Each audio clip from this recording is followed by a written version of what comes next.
How's it going, y'all? This is Chris from Beck's Home and Garden. Today we're talking about hydrangeas. They're so beautiful. They're such a classic plant. People who do English gardens or southern home gardens, they're fantastic. They're such a great plant. In the spring, they will push new growth and on bare stems. And then, mid-spring, early summer, they'll start producing these lovely green blooms. Different varieties will age different colors. This variety will, turn this really pretty pinky color in the late fall, and then they'll stay on the shrubs all year. Great winter interest if you want to cut those stems and put them in a big vase.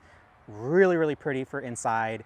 But site this plant in a spot that gets a good block of morning sun, maybe 4 hours or so, and then afternoon shade the rest of the day, and this plant would thrive. They do so well, such a great plant. So yeah, come over here and get some from us.